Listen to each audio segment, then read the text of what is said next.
And being with one show for so long, do you think that helped or hindered you getting? You've done a few films along the way as well. Do you think it helped getting those films? Or definitely. Yeah. Oh yeah, hands down. It definitely helped. Just the recognizability, and that so many people. The show's so beloved, especially in the States. I think it just lends a level of experience that I bring with me. You know, people know that I can handle myself on set. I show up on time. I do the work. I know my mark. I hit it. You know, I have my lines learned, and we all go home, and everybody's happy. Time is money. Well, I've experienced it now. Yes. Because literally, you have to tell them. Like this lady is over here, and she's doing an audition for another show. And she is staying in an Airbnb, and I said, look, come over to my studio. I've got the lighting, I've got the place, I've got the set, and she could do it. So she came over here, and I was the other actor, actually. He was the most giving, generous scene partner I could have asked for. It was beautiful, and he has a great Southern accent. Very natural, very natural. It was great fun. I had to put on an American Southern accent to be able to help with this young lady in terms of, it was brilliant. I've never done it before, and I have to say I really enjoyed it. He did great. Yeah. He did great. Went out totally cold, and I'm very impressed. Very impressed. Well, I enjoyed it, and it was great fun. So, but I can see, obviously, I always wonder, because I'm a sales guy, right, from originally, and obviously I do on stage stuff. But I'm always intrigued to know, in terms of an actor and actress, how do you get other gigs? Is there a lot of networking? Is it just being known? Is it pure talent? What do you think it is? On Inspirational People, Inspirational Stories, I'm honoured to be joined by Abigail Hawk. Abigail, welcome to the show. So lovely. So I met Abigail on Howth Head. And for those of you who don't know Abigail is an American actress, movie star and show star of Blue Bloods, which is one of the longest standing CBS shows that you could come across. And I never heard of it myself, but then suddenly I met someone today who said, oh my God, Blue Bloods is amazing. Oh my God, Abigail, oh amazing. So I'm absolutely honoured to have her here. And the reason why she's over is in Dublin, she is doing a show called Bada Boom, which is at the Civic Centre in Tallaght. So if you haven't signed up, have a look. And look, on the 27th and the 28th of August, I'm going, my partner's going, so you should be there too. Abigail, so welcome to the show. I guess I have to go. Right? You too. I have to go. All right, I'll go. Well, thank you so much for having me. I know. It's the most kismet, hilarious thing. Well, we only met yesterday. I know. It was amazing. I mean, like, because we were going down Howth Head on the cliffside. And my partner and I saw you, and we were letting you pass, and then you said you're a lovely American accent. And next minute we got chatting, and about an hour and a half later we're still walking together. Yes. And I offered to try and help in terms of promoting. Yes, you were the loveliest guide, and made sure I didn't, fall off the face of the earth, which could have happened. I'm very clumsy, and I got to see a side of Howth that I wouldn't normally have gotten to see as someone who's never been here. So it was just the loveliest. I know, and I have to say, you started on probably the most beautiful place, I think, anyway. I think I did. Yeah. And we got to see everything from all the cliffside right across Southern Bay, and then we went across to the golf courses and went on the top there as well. And Nadine's grave, which was so neat to walk along that ancient stones, and it was just beautiful. I felt like I was amidst some deep magic. It was pretty special. It is magic, yeah. It's lovely. And obviously we had a great chat, and I was amazed to find out so much about you, and it was lovely. And you've been a child star. I think it was 6 years of age you first started off. Yes. Tell the audience a little bit how you got into doing TV and films and shows. I first just fell in love with acting when I was 6. I did a production of The Sound of Music. I was Gretel, and just was instantly smitten with the idea of being on stage and the applause, of course, because who doesn't love being applauded?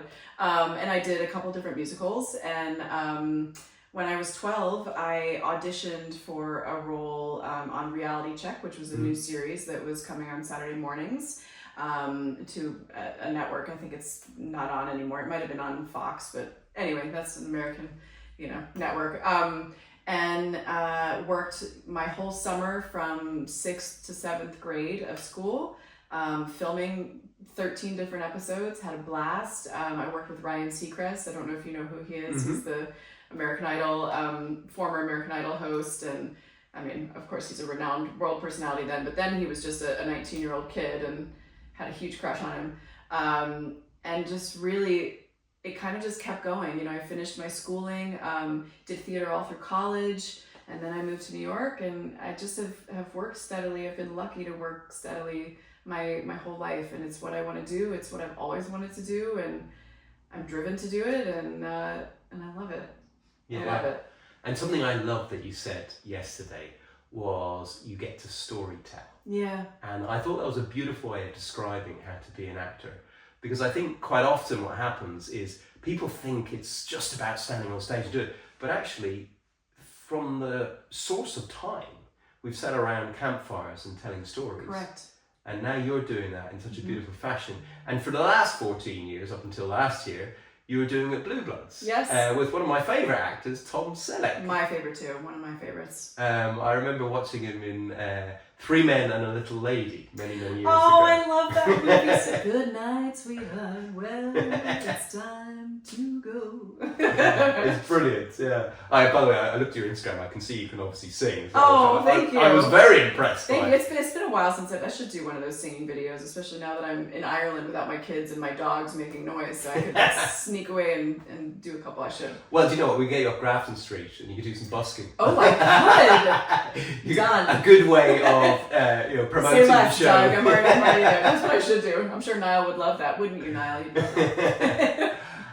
And obviously, it's lovely to have you over here as an Irish person. Yes. Welcoming Adopted a superstar across here. And you're obviously doing play in the Civic Centre, which we'll come to later on.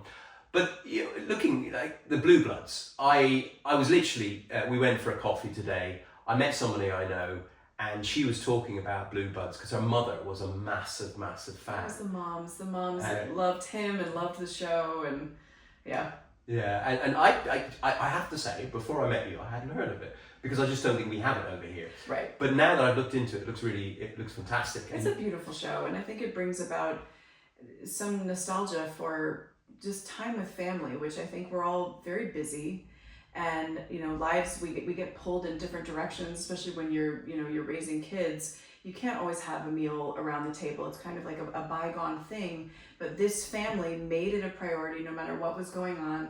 They gathered together, they broke bread together once a week, they downloaded each other on everything that had been going on, and it's a really lovely thing. It's okay to not get along all the time, but they had the dialogue, they connected, they were compassionate with each other, they listened, open ears, open heart, and I think that's what gave the show staying power. Of course I never got to go to family dinner, but it's fine.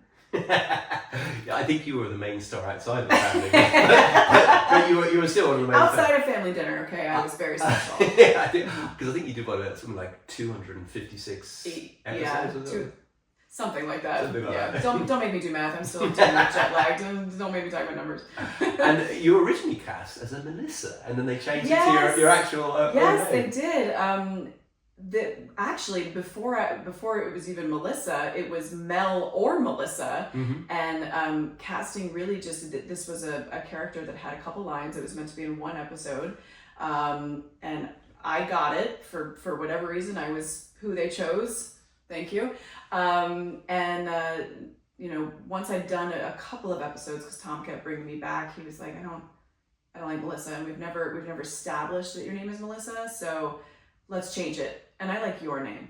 And I was like Hawk? And he was like, no, Abigail. I like Abigail. It's got some gravitas, and it just is a little bit quirky enough, and it's a good, strong name. And I was like, okay, great. And then she was born, and then the last name Baker, came along later. We cleared it with legal, and Abigail Baker, she became. So. And 14 years working with Tom Selleck, and the rest of the cast, obviously a fantastic cast as well. What did you learn during that time about almost like having a second family and teamwork, and what did you learn from them and the situation? I mean, I became a mother twice over on that show. And I drew so much advice and wisdom from those who've blazed that trail before. I was so grateful for them as I navigated that, and the sleeplessness, and everyone was so patient with, oh, let me show you yet another baby photo. Like, they just were so patient with me and accommodated me in ways that I honestly can't properly express my gratitude for. I really found out who I was as a woman alongside of this character, and getting to buy a house, so becoming a homeowner, becoming a mom, and getting to watch these really great masters of their craft working. I got to be a fly on the wall and watch Tom Selleck create this iconic, legendary character, and watching Len Cariou, who's a fabulous Broadway star, originated the role of Sweeney Todd. So talented, of course, Donnie Wahlberg, with all the fun that he is, just wrapped up into this. I don't know when that man sleeps. He's just constantly working and thinking about the next thing. And Bridget Moynihan, who's such a talented, wonderful person. I mean, and of course my dear friends, Robert Clohessy and Greg Jabara, who are the other two of our dream team trio, who are, aside from my husband, great loves of my life. Great loves of my life. I love those men, and I miss you guys. And I just think it was a place where I learned, especially with the crew, what it meant to be kind and to know what was going on in people's lives. It really, like, that's what I take with me. Is not necessarily like the acting lessons. Of course, those were there, but knowing the ins and outs of the crew's daily lives and the cast's daily lives, and being able to check in with each other, and when things got hard, when there were career strikes, union strikes, or a pandemic, or wildfires in LA, or any number of things, we all just were there for each other, whatever we needed. And that camaraderie is something that I really miss, and that I didn't realize I could have in that capacity in this industry. So. And 14 years is a long time for any series or any show. Yeah. What do you think was the secret to success of keeping it going for that tenure? I think the family dinner played into it a lot. But I think just the level of professionalism, people really brought their A game. There was a desire to do this right, because we were portraying law enforcement officers. And keeping it authentic. That was Tom's biggest thing, was making sure that it truly was representative of their struggles. They're people. There are people behind those shields and badges and, uniforms that go home and have to carry the weight of the world with them, and shrug on the weight of the world when they wake up in the morning and go to their shift. I just think people saw real humans on that screen, real stories. And it was unlike, it wasn't just a cop show, because it was also so character driven. Those were, people cared. They were invested in those stories and wanted to tune in week after week. Yeah, I love that. Yeah. And do you think there was anything that you did personally to sustain your character, improve your character, and keep there for so long? Because especially if you're only going in initially for like one or two. Yeah, I think Tom and I just almost established this shorthand and this rapport early on, and he had such a strong idea of what she could be. He had me watch a couple of old movies, like High Noon, for instance, that showed the weight of what someone in authority carries. Like, the king can't show the stress of the job, but the people that are around him can.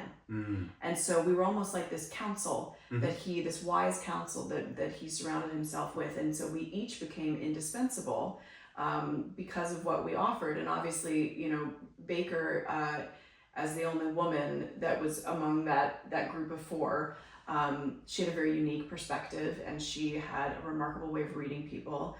And we really became together. I don't know if I could like pinpoint one specific thing that I did. I think it just was the writers simultaneously recognizing my inherent traits, but also like it just morphing organically over the years, and me being willing to, as Tom said, stay loose, right? We didn't have to settle into these people and be so rigid and so hard. We could find them, and we could struggle with them and learn them together, and that's what we did. So it was just very organic. And being with one show for so long, do you think that helped or hindered you getting? Cause you've done a few films along the way as well. Do you think it helped getting those films? Or definitely. Yeah. Oh yeah, hands down. It definitely helped. Just the recognizability, and that so many people, the show's so beloved, especially in the States. I think it just lends a level of experience that I bring with me. You know, people know that I can handle myself on a set. I show up on time. I do the work. I know my mark. I hit it. You know, I have my lines learned. And then we all go home and everybody's happy. Time is money. Well, I've experienced it now. Yes! Because literally... You have to tell them. Like, this lady is over here and she's doing an audition for another show.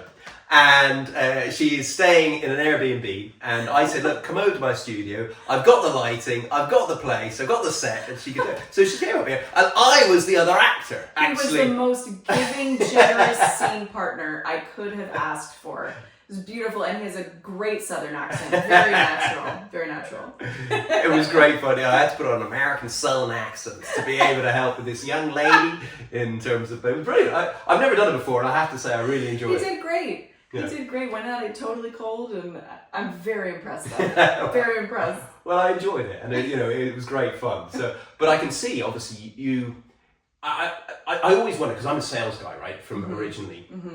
And obviously I do on stage stuff, but I'm always intrigued to know, in terms of an actor and actress, how do you get other gigs? Is there a lot of networking? Is it just being known? Is it pure talent? What do you think it is that really helps you get gigs? I think the answer is yes to all Cool. of that. Really and truly. I mean, everyone plays a part. You know, casting directors are so pivotal because they can see things and they're seeing the whole picture.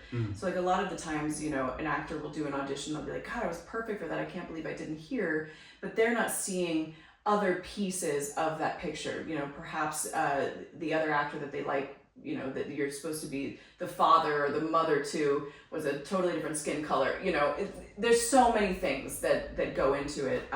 Or just a vibe check, a simple, you know, it just doesn't happen. So casting directors are pivotal.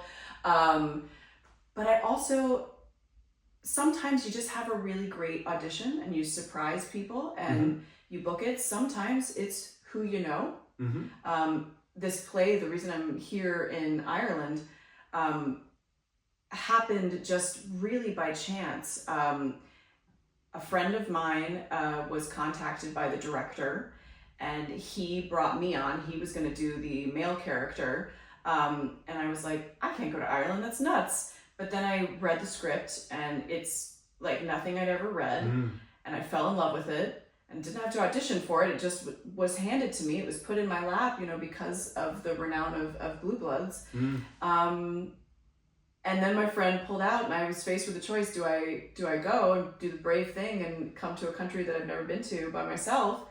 Or do, you know, I stay home and stay comfortable? And I wanted to kind of live in that discomfort and do the brave thing. You know, I'm in my mid-40s and I'm just enjoying like letting go and expanding. And I'm so glad I came. So sometimes that happens. You get that like random little thing. But I've also had independent films where I've worked with them before. I've worked with the director before, and they go, you know, we're gonna send an offer to Abigail for this because I think she would be really great. So it's just all the things, and I go where the opportunity hits me. I try out for all kinds of roles, which is really fun because I would have thought by now I would have been pigeonholed into like a certain type of role, but I've been getting auditions for the gamut of ages and types and jobs, and like it's all over the place, and honestly I'm here for it. I love it because I don't know who I am. I don't know what I want to be when I grow up. I'm just playing. That's the whole point. So that's a very good point. I did wonder, because you go in and you get into character. And first, I'd love to know, how do you, especially when it's an emotional situation, do you have like a routine or a regime to get you into character before you go in? It's a great question. Sometimes it depends on the role. I try to make whatever I'm doing fit into the universe that I'm inhabiting. One thing that I do if I'm portraying a character for any length of time, such as this play here, is I find that character's scent. And I will actually, you know, go perfume shopping and find their scent, because that's the most powerful sense that we have. And it brings me, anytime I smell it, once I start associating with that character, it actually helps me learn my lines. Like, it's a whole process that I can use, and it helps me sink back into that person. But I also, like, if it's something sad, you know, there's many methods you can use, almost like the what if, like what you really just, it's what would you do? What would you do if you had this set of circumstances? And it's as simple and as complicated as that. You know, I've certainly seen my fair share of grief and pain, and I move through it, and I just figure out what I would do in that particular set of circumstances. I have a very vivid imagination, probably to my detriment. I imagine all sorts of horrible things all the time, but I also imagine all sorts of wonderful things. And again, I love being in my mid-40s because I've actually had life experiences now. Yeah. The actress that I was when I was in my early 20s and I wasn't a mother is not the person that I am now. Yeah. I am more. Yeah. I am so much more, because I've seen what love is and what that capacity for loving is that I didn't have, you know? So I just, again, it goes back to telling stories. We're all storytellers. I just do it for an audience or do it on camera. Yeah. That's the only difference. And do you find, as an actor going in and playing lots of different characters, do you ever find that you kind of get back to normal life and go, what personality and character am I now? I mean, I think they're all kind of living in me at any given time, so I really just carry them all with me, and we all go on adventures together, 1,000 different women. I forget who said that. Eleonora Duse, I think. She was a great Italian actress. I have 1,000 different women in me. There's been some that I've had a harder time putting away than others. I did a guest spot on Law and Order SVU a couple of years ago, which was about a mother who had a very terminally ill child, and just a very painful episode to move through. And I was in a pretty dark headspace. So, you know, I had to go home and hug my own baby, who was the exact same age as the child that I was, you know, that I had on SVU. And that's hard, because I'm imagining being in this situation and what that mother must have, the excruciation that the mother must have been dealing with. But, you know, I should probably have more healthy tools at my disposal. You're going to help me out with that. But I try to just focus on the light and focus on the many blessings that I have. And it's a true blessing that I am able to get to bring all these different stories to light. Yeah. So now I don't view it as carrying darkness with me. I view it as I get to bring my light to those people, and I can let it go a little bit easier. And I know it's not real, you know, like I've gotten in the habit of telling my children whenever they see like a scary part in a movie, those are just actors. Yeah. That's just what mommy does. It's not real. And so if I can tell that to myself, I'm fine. I love that. Yeah. And talking of private life, I'm sure there's blessings of being an actor and actress. And then there's other times when you kind of like, we talked about this yesterday, when, you know, you're kind of bombarded over in America with lots of different people. And then when you told me that, I suddenly thought, oh, we've been following you around for like the last half hour. But there's no other route. So it's just, you know, we're just being polite. And then thankfully, I'm so glad that we met some other walkers who I met in exactly the same way and followed them around. Yes. So it wasn't like I was talking. Like you said, credibility. That was how I would trust but verify. Right? That's how I move through life. You know, at the end of the day, I'm just grateful. And I really, I know when people do recognize me out in public, it's never coming from a point of being malicious or intrusive. They're just really, truly, honestly excited because that show is so beloved. Those characters are so beloved. And Detective Baker, if I may say so, she's pretty badass. Like, she's an awesome human being. So of course, if you see the human that portrayed her, you know, you're gonna get excited. And it does take people a little bit to sometimes recognize that it's me, because I am so different in person than she is. She's very polished, she's very uptight, she's very controlled, whereas I'm just a like professional gesticulator, you know, all I do is be silly, and I'm super animated. And so they're like, oh, do I know you from, or they'll go, you look just like that girl from Blue Bloods, and I have to wait for them to find it. And then it's like the dawn breaking on their face when they realize that it is indeed me. And the best is when I'm like, that's because it's me. No. I'm like, no, really, it's me. Oh my God. And the first thing is, what's Tom like? Invariably is the first question, to which I always get to say, he's amazing. And he is amazing, yeah. Yes. As you are as well. Well, thank you. And and actually you mentioned it there in terms of sometimes it can be tough.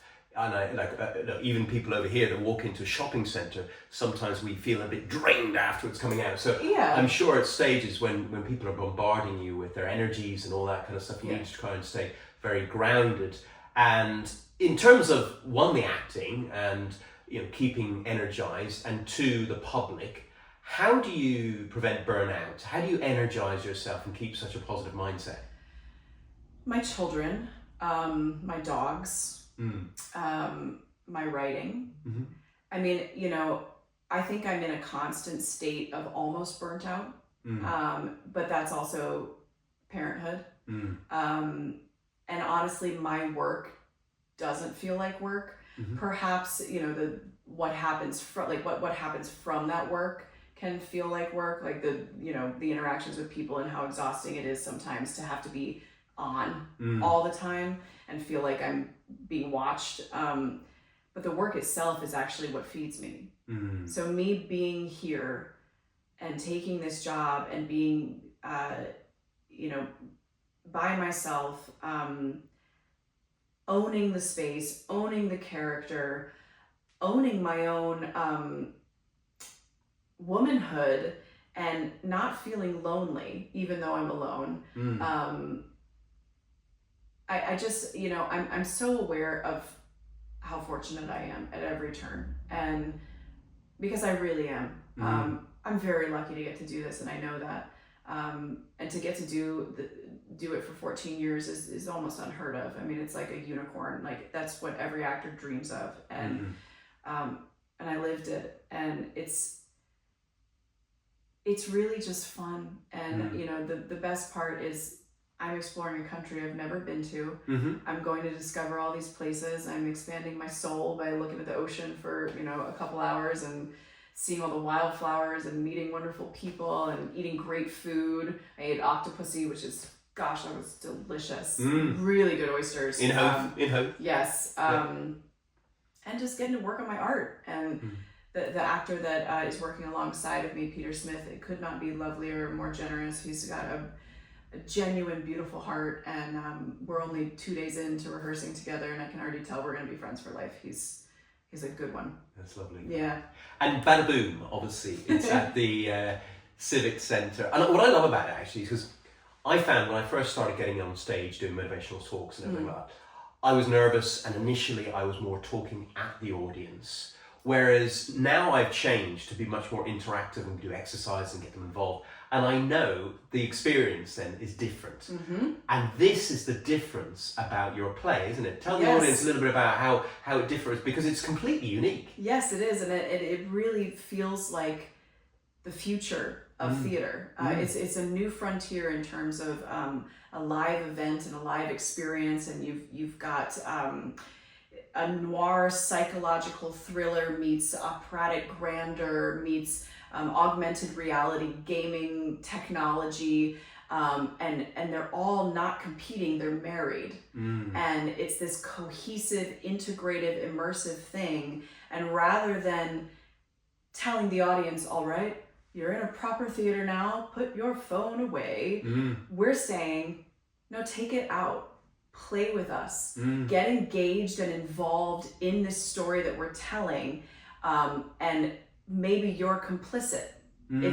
It's about a retired hitman, and he is regaling his various crimes, his nefarious past to this eager journalist, and you're in his memories with him, and you're experiencing these things with him, and so you leave truly changed. You kind of wonder, where is my moral compass, and what direction is it actually facing, and what did I just do? And but at the same time, you're aware that it's a game. So I'm just so excited to see how it all happens, because I think that the participatory exchange that's going to take place is so much fun.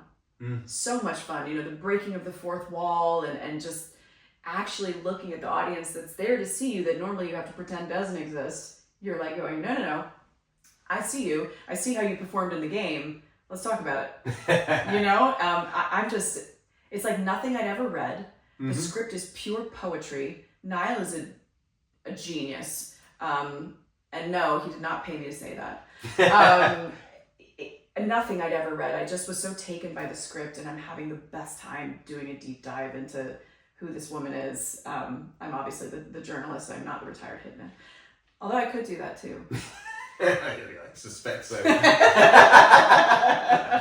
Well, I love it. I sat next on the plane not so long ago, next to the owner of the Civic Centre.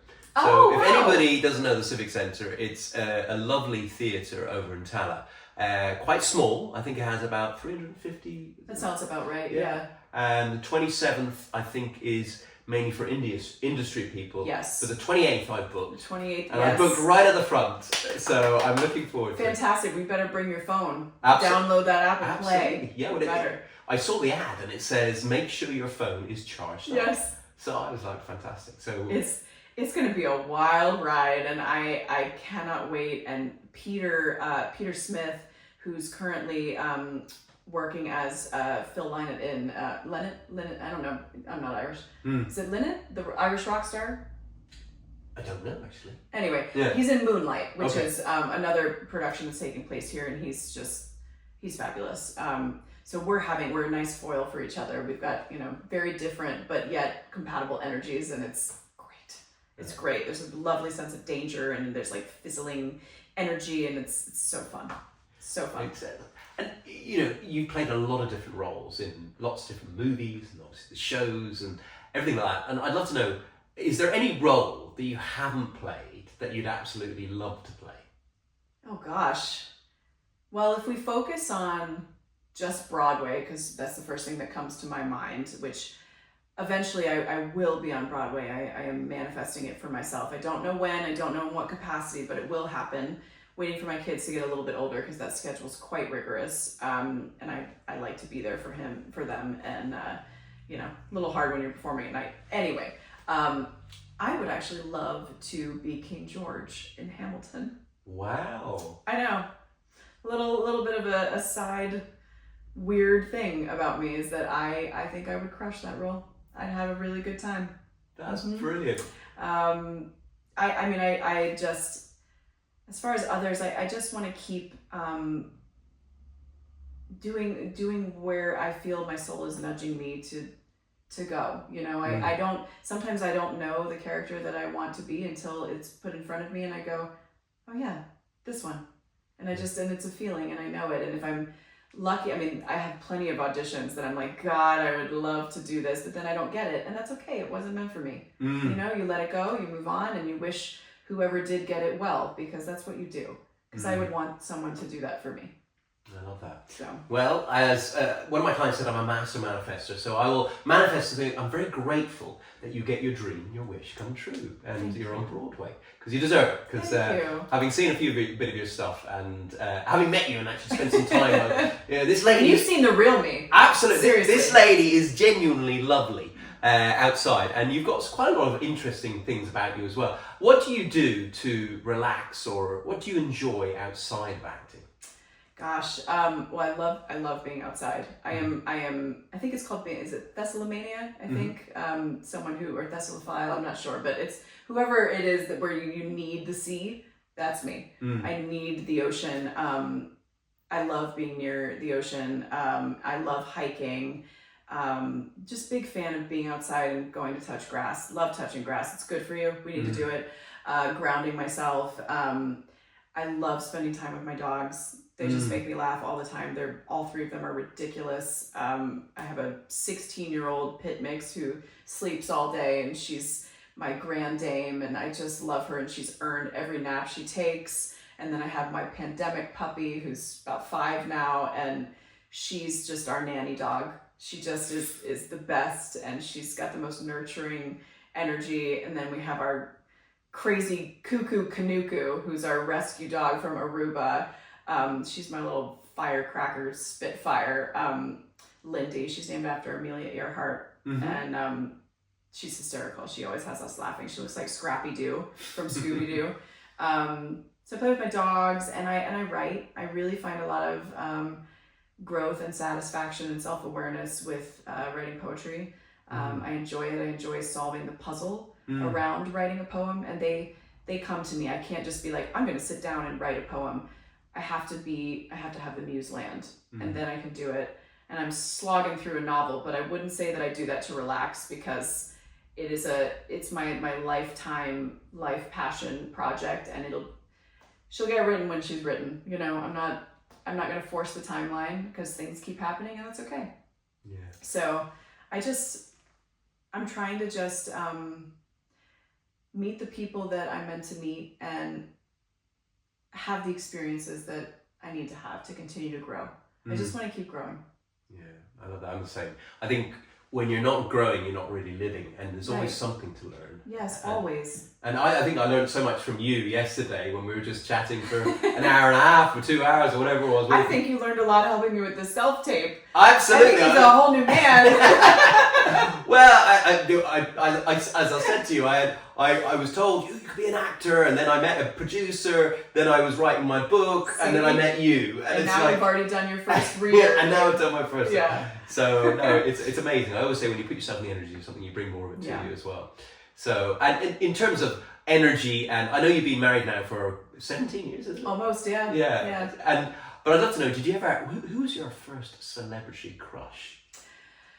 Well, you know, I actually think when I mentioned reality check, I think it was Ryan Seacrest. Oh, wow. I was 12, and I think that's about right. Mm-hmm. He was 19, but he had this just absolutely exquisite Zach Morris from Saved by the Bell, which is like an American 80s, 90s high school show. Little like comb over amazing beach hair thing. And he, of course, you know, didn't know it at the time because I was 12. Had a big crush on him. And also Devon Sawa. I liked Devon Sawa a lot. I think I first saw him in Casper, maybe Casper the Friendly Ghost. I remember that. Yeah. Very good. Probably had a crush on Jonathan Taylor Thomas, because I think every American girl had a crush on Jonathan Taylor Thomas. JTT, whatever the craze was. It was kind of before the like heartthrob era. Like I never really went too hard with crushes. You know, I was very much more invested in the boys that were in my own grade and dealing with them and being a big nerd. And talking, like, maybe not your 12-year-old self, but let's say your 16 or 18-year-old self. If you were sitting down with that young lady now, what advice would you give her now that you know what you know? That is an amazing question. I would tell her to take a breath, that all the things that she's worried about are going to pass. I'd tell her to stay curious. I think her curious spirit is the reason that I'm here, that I leaned into it. And I think telling her to just continue to see other people's perspectives and cultures and the way that they live. I'm so glad that I moved to New York.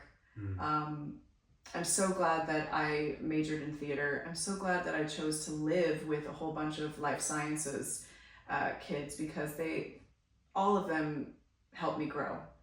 And 16-year-old Abby was writing some pretty pithy poetry, and you know, she loved a good ballad, and she was just very angsty, but she had that raw talent and already had a voice. And I'm so glad my parents let me sing. You know, I'm really grateful to them that they said, yeah, you could do something sensible and, you know, go into business or something. But no, they knew this was what I wanted to do, and they let me do it.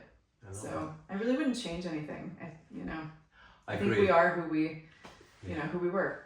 Yeah, I think there's a lot of people who look back at the past and have regrets, but actually, I think sometimes when you go into the darkness, it makes you shine brighter in the light. I think so too. And and obviously you're doing that now. No, thank you. And in terms of, there's a lot of people who'd love to be actors and actors. I'd love to be. You're already on your way, kid. And you know, what advice would you give to a young potential actor or actress now that you've had the experience that you've had? I'm so glad that I have professional training. I think that a lot of these kids, my own sons included, think that anyone can be on YouTube and all they want to do is be a YouTube star and a content creator. But if you actually want to be an actor and not be yourself on camera, you need the training, you need the tools, whether that's going to a professional college or just taking classes at a local theater.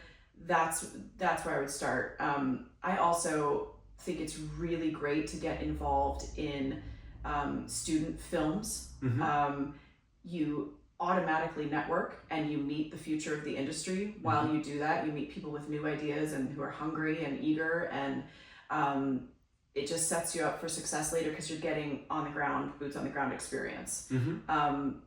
You also have to be well read and well watched. You have got to read new stuff that's coming out. You've got to take yourself to theater and immerse yourself in the world that you want to be in. So if you want to be a TV star, watch the shows, see what's actually being produced, which networks it's being produced on, gain that cultural understanding of what's popular with plays, what's on Broadway, what's off Broadway, what's in West End, wherever you are, right?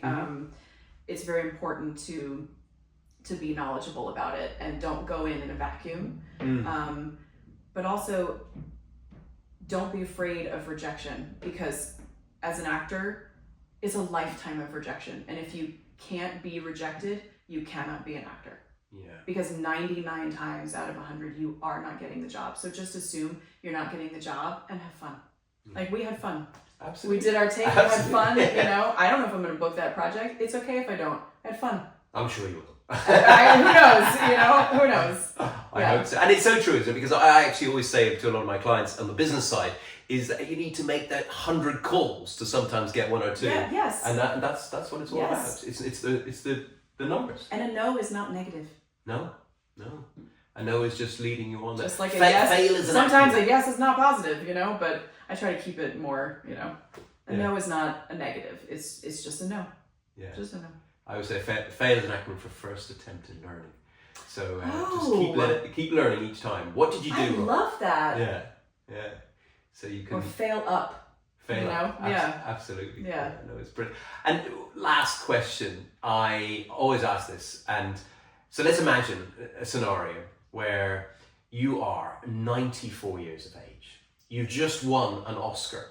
I'm there as well. I've just won my Oscar before. Yes. But you were right up there before me. You're the fanatic. You're the main stage. You're the finale. You're at the Oscars. You're 94 years of age.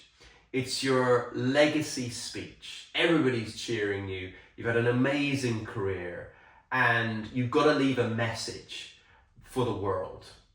What would that message? What would that legacy be?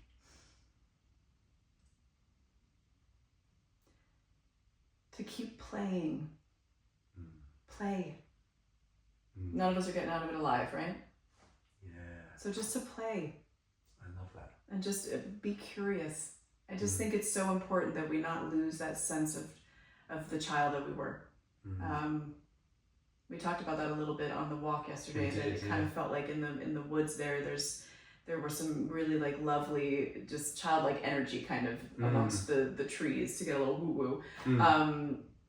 But I think they're called plays for a reason, and I just want to dance through life. I love that. Yeah. Dance in the kitchen like nobody's yes.